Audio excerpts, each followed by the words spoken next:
देखिए, ये मकसद सिर्फ एक था कि जो आजकल हमारे मुल्क में हो रहा है इतिहास को लेके, जिस तरीके से एक नए जनरेशन हिंदुस्तानियों की तैयार की जा रही है जो अपने इतिहास के बारे में कुछ नहीं जानते, और उनके कोर्स को, उनके सिलेबस को इस अंदाज में तोड़ा मरोड़ा जा रहा है, उसमें से चीज़ें गायब की जा रही हैं कि उनको सिर्फ ये पता रहे कि हमारे समाज में हमेशा झगड़े थे, हमेशा खून खराबा था और कुछ नहीं था। हर वो रेफरेंस जो ये बताता है कि हिंदुस्तान की तहज़ीब एक गंगा जमनी तहज़ीब थी, जहाँ तमाम मज़हब एक साथ मिलजुल के रहते थे, उस चीज़ को गायब किया जा रहा है। बड़े ताज्जुब की और परेशानी की बात यह है कि एक तरीके से हिंदुस्तान में ऐसे बच्चे तैयार किए जा रहे हैं जैसा कि हम ये पाकिस्तान में देखते आए हैं, जहाँ के ऊपर मज़हब को इम्पोर्टेंस दी गई और सिर्फ इस्लाम की बात की गई। आज उसी अंदाज में सिर्फ यहाँ ऐसा दिखाने की कोशिश की जा रही है कि ये एक मुल्क है जो सिर्फ हिंदुओं का है और जिस पर मुसलमानों का या किसी और का, यहाँ तक के दलितों का, हरिजनों का, शेड्यूल कास्ट का, किसी का भी कोई लेना देना नहीं है। बस एक आर्याई कौम रही और उसी का सब कुछ करना है और कुछ भी नहीं।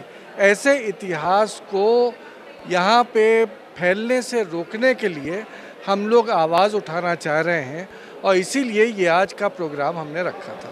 अकबर को निकाल दिया है सिलेबस, ये यूजीसी के बीए का सिलेबस। एनसीईआरटी से भी निकाला है सर कुछ? तो नीचे क्लासेस का है ना, इंटरमीडिएट, हाई स्कूल और इंटरमीडिएट, उसमें भी सर चेंजेस किए हैं।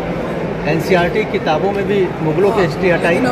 ये तो यूजीसी तो नहीं था छापती है किताबें, वो तो सिलेबस प्रपोज करती है। बहरहाल उन्होंने जो सिलेबस बनाया है बीए का, उसमें है। सर, मौजूदा हुकूमत तमाम शहरों के नाम तब्दील कर रही है और दिल्ली में जो एफआईआर होती है उसमें से उर्दू फारसी के भी अल्फाज हटा दिए गए हैं। क्या लगता है हुकूमत की मंशा क्या है, क्यों ऐसा कर रही है वो? नहीं, वो तो उनकी पॉलिसी है। वो ये समझते हैं कि उर्दू और फारसी मुसलमानों की ज़बानें हैं, इसलिए इसको खारिज करना चाहिए। तो मुसलमानों को निशाना बनाया जा रहा है, किसी और को मतलब हिंदुत्व को बढ़ाने की बात करी जा रही है। वो चाहते हैं कि हिंदुस्तान में मुसलमानों की तारीख ख़त्म हो जाए। उनका नहीं, वो तो जाहिर है कि जब आप धर्म का नाम लेंगे तो जो दूसरे धर्म को नहीं मारता उसको आप निशाना बनाएंगे।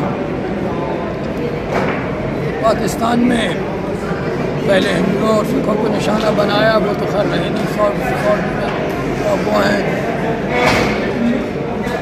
जो एक माइनॉरिटी है जो रसूल को अपना आखिरी नबी नहीं मानते, तो उनको निशाना बनाया, उनको सिटीजनशिप उनकी खत्म कर।